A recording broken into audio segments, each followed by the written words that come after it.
Turiya simply means the fourth. So you have a fourth state of consciousness, which is your true self. When they saw that, by connecting the three mantras of Om, and they saw the fourth state, that's when they made these declarations. Let's look at those. In accordance with Sloka 9, which we're coming to now, because 8 says they saw Brahman as existence, and then 9, they saw the eternal Brahman as being causeless, ever free. All of this has a cause, right? Where is the cause to this? The seeds in deep sleep. M, you see, A-U-M. They have this, hook it all back together, you see, and you see that there's a cause, and there's a parent beginning, there's a preservation of that beginning, and then there's an end and a cycle. So just as you might believe that you're the body because you wake, dream, and go into deep sleep, right? So each 24 hours you go through these three states. And so you end up thinking, I must be a body that breathes. And when I go into dream, my breathing slows down. When I go into deep sleep, I stop breathing. I wake up again, I'm breathing again. So this must be my 24-hour day life of my body. But if you have a philosophical body and you've meditated on the truth, you're beginning to see each breath as hundreds and thousands of years. The day of Lord Brahma is hundreds and thousands of years long, and his night is equal to that. See? So now they're seeing these cycles expanding exponentially and connecting back the wheel of time. And now they're thinking, maybe I don't want to take that breath either. You see, that long breath, that long in-breath, Puraka, that long held breath, Kumbhaka, that long expelled breath, Rechaka. The breath. Maybe I don't want to take that cosmic breath either. I think I'll slide off this cosmic wheel conveniently and be free. And so they did. You see, they reached the fourth state, identified with it, meditated upon it, and came back to say this. So let's look at this, or that with a capital T, might be better.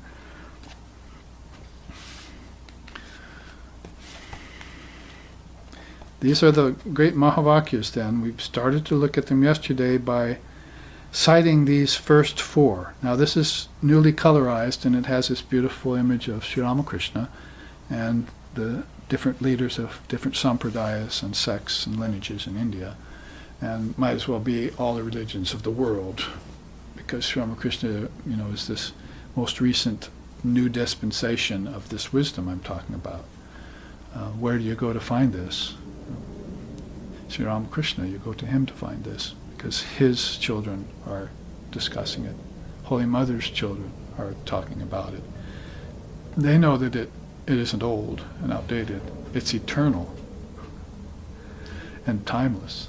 You see, it's not old and outdated. It's eternal and timeless. So you don't throw it out. You see, you say, oh, it applies to a different time. It applies to all time beyond time. So this is where the realizations were gained beyond time. So it applies to that realm beyond time, like the time of waking, the time of dreaming, and the time of deep sleep is measured.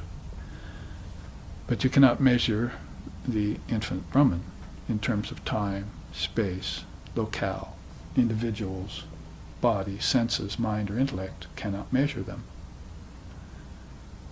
That from which mind and speech fall back, including the tongue. Unable to speak about it, fathom it, or comprehend it, the one who realizes the bliss of that Brahman sheds fear for all time. And so it is.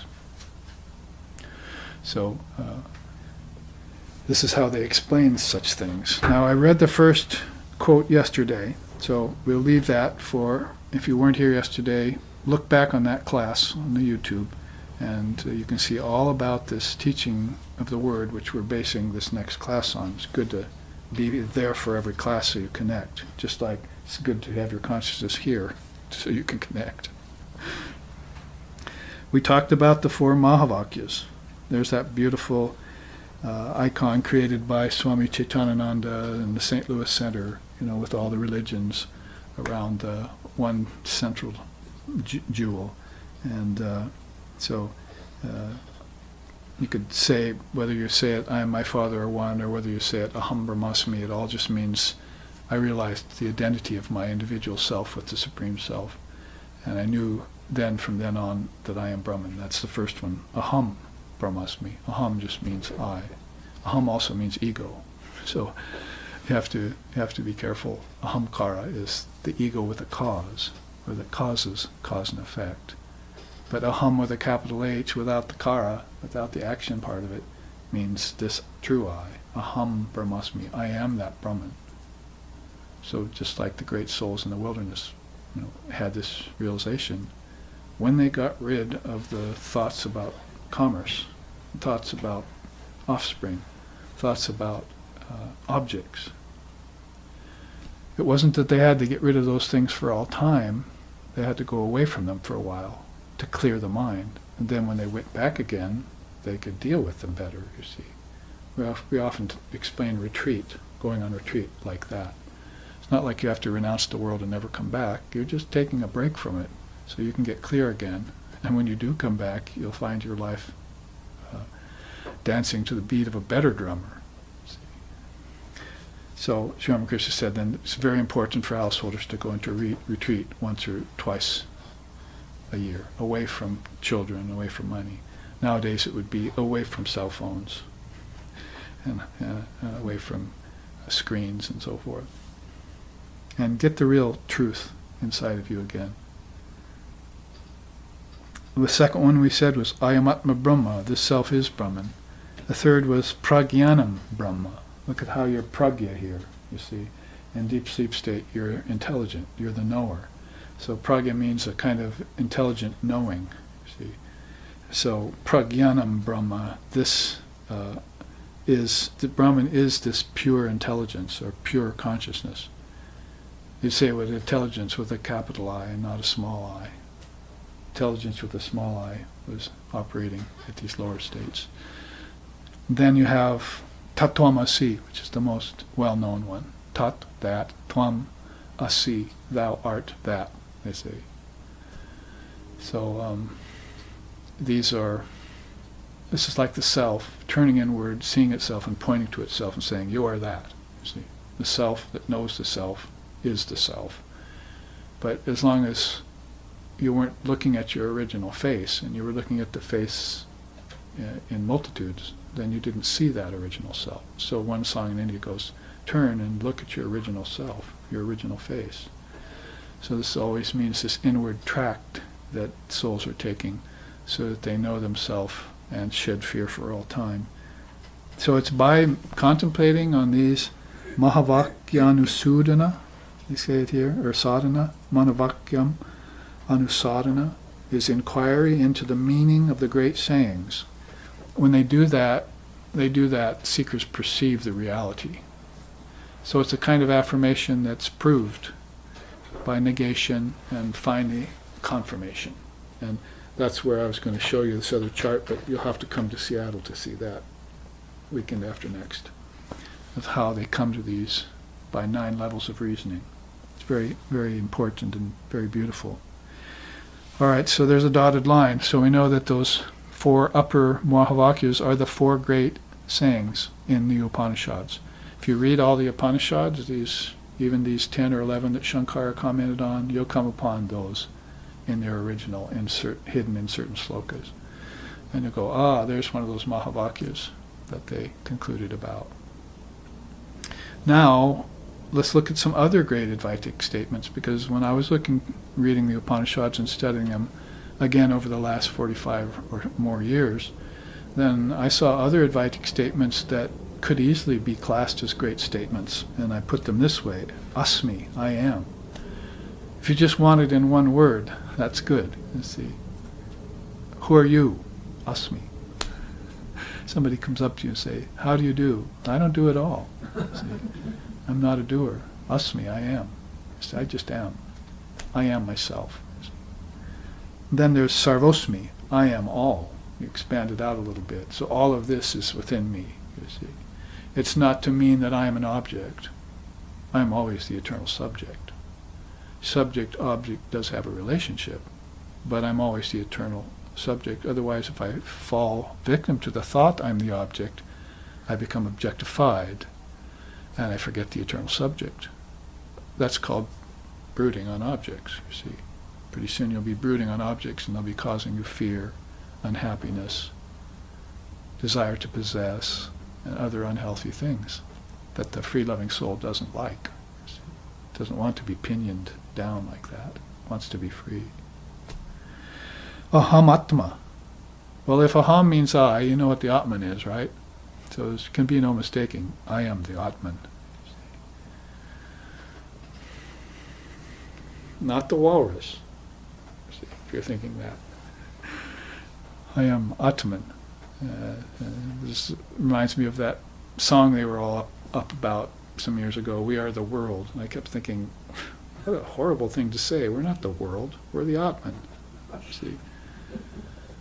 And they followed the next line, we are the people. You're not the people, you're the divine. Forget your personality, remember your true self. Who said that? The mother of the universe said that, Sri Sharda Devi. Forgetting the personality, remember your true self. So you're not the people at all. You're the Atman in the people. And that's how to love them all equally. So, contrasting the radical acid-like non-dual Vedanta or Buddhist teachings to social understanding, you see, and how people think in a conventional way, you find this sharp division between the wheat and the chaff. And the sincere seeker begins to lean towards understanding profound things.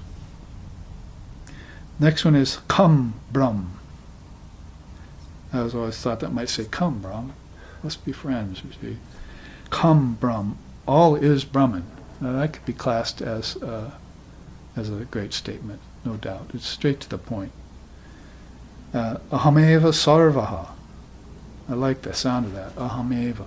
I am one. Basically, Eva is one. So I alone am all. Everything is in myself. And that's how to shed fear for all times. When you think of someone as alien or other than you, then you have fear, right? Like Trump in North Korea, you see. Oh, they're other than me, and I'm other than them. So now I have fear of them, and they have fear of me. And nothing positive is going to get accomplished in that atmosphere. You see, war and hatred and divisiveness and everything is just going to increase. And that's the world. How can we do away with the ignorance that causes that? Only by knowing all of this has come out of me. So if North Korea has come out of me and we're considering them to be the evil force nowadays, then the evil must be in me. See, because I gave birth to North Korea. I gave birth to America and all its so-called good things, but it's also going and committing atrocities in other countries in the name of being in the right. See, so all the faults of America came out of me. So we have to take responsibility not just for the good, but also for the negative that happens. And the great benefit of not saying we are the world, we are the people, would be saying I am the Atman, and the Atman is Brahman. And then you're not responsible for anything, because there's no two in Brahman. There's no other one to fear, you see. And this is where true fearless abhaya comes from. It's knowing yourself and all things to be one. So there's someone slaps you, you turn the other cheek kind of thing, see. Oh, I just slapped myself. Let's try that, see. Practice it at home. Slap yourself a few times, it might be good for you. Then when someone does it out in public, you'll just smile and say, Ahameva sarva. Then there's this chinmatraham. Chinmaya or chinmatra is consciousness. There's a word in Sanskrit for consciousness. So I am pure consciousness. It's a nice thing to affirm for yourself. You could say, I have to practice neti, so I'm not the body, I'm not the senses, I'm not the ego, I'm not the intelligence, and then come to the fact that I am consciousness. Or you could just jump to the chase and not practice neti and just do the positive affirmation and say, I am pure consciousness. And if you don't believe yourself, then you have to go back and take apart body, mind, senses, and ego, and separate yourself from the 5 elements, and be blissful, naturally blissful in everything you do. Go around with bliss in you. You'll see it. Like we saw Swami Vivekananda and others. Peace and bliss was their modus operandi, as they say. We have Sarvam Kalvidam Brahma. Now that's a well-known statement. It rolls right off the tongue and lips very well, just like the word. All this is Brahman. And that's, of course, a statement of a very high nature. You can't lip service it, and you can't feign it, as some pseudo-Advaitists maybe want to do in America in this day and time, in contemporary times. But if you say all this is Brahman, then you have to be careful, because you're running the risk of calling objects Brahman, and of course that's not the case. Objects are solidified thought coming from the mind due to the desire of the ego. You can't call that Brahman. Brahman has nothing to do with that. So you don't want to do an injustice to the Advaita Vedanta, you see. So you have to be very careful, tread very carefully at that stage. So if people went up to Sri Ramakrishna and saying, because they had heard the great statements like, they'd see, well, he says, well, I don't do anything, Mother does everything. So they'd walk him and say, I don't do anything, Mother does everything. You see? But it wasn't the case in their case. It was the case in his case, because he had given everything away and owned nothing and possessed nothing and had nothing but a shoulder bag with discrimination and detachment over it. Ishite nutan manas dak bijodi aichale tarviveka vairagya juli. The song in India goes on, you see. A new man has come. Ishite nutan manas, a new mind, a new man has come. He has over his shoulder only a bag. If you look in it, you ask him what's in it, he'll show you, and you say, well, there's nothing there. He says, precisely. That's my secret. You cannot see discrimination and detachment. They're of a different world. They're of a different quality and character. But that's what I own. That's what I use on the world to be so free and blissful. And it's a secret that most people don't understand. So, in that way, Sri Ramakrishna was qualified to say Sarvam Kalvidam Brahma. And very few people are, without full understanding. Then Brahman Satya Jagad Mithya, another very well-known Vedantic adage that you will hear when you frequent Vedantic societies or circles. Brahman Satya Jagad Mithya. And it's a very telling statement. When you say it to someone, watch their face, like a new aspirant or something. Brahman is real, the world is unreal. Yeah, they'll either be shocked or they'll frown. If they smile, then you know you've got a friend. You have a kindred soul, see. But if they frown, then they heard the part, the world is unreal, and they didn't hear the part, Brahman is real. That's the good news. Every religion has its good news. Vedanta starts from the premise, Brahman is real. But everything else is not. It's unreal. It means it's changing. It means it's shifting sands. It means birds have nests, fox has holes, but you have no place to set your feet here or lay your head. Only in Brahman can you really shed that fear and be on solid footing. The 4 feet of Brahman, sometimes they call the word in its 4 phases, the 4 feet of Brahman. Its first foot, Turiya, its second foot, deep sleep, its third foot, dreaming, its fourth foot, waking. Its first foot, transcendentalism, its second foot, M, its third foot, U, and its fourth foot, A. You see, Om. In reverse and then back in evolution and involution style, how things happen. And nothing changes as that goes on. Brahman doesn't change one iota. And nothing gets affected, like waves on an ocean, but the ocean remains silent at its depths. So it means Brahman alone is real, the world is unreal. It's a sobering statement, something to be meditated on. Finally, and we'll have to take our break here, Kevala Asti. You alone exist. That is, in parentheses I put, one is not the world, but spirit. See? So we are not the world, we are not people. We are the spirit. We always were, we always will be. And objects and people came after that. See? In the trickle-down process, whether you look at it, the 4 phases of the word or the 3 matras of Om. So I hope that's crystal clear to everyone. If not, it's certainly given you enough to contemplate in your daily meditations. And we will return then in 15 minutes or so. Remember, same as yesterday, we have to go offline for that 15 minutes. You usually see a chart roll by if you're watching live stream, but we have to take a memory card and empty it so we can do live stream the second half of our class.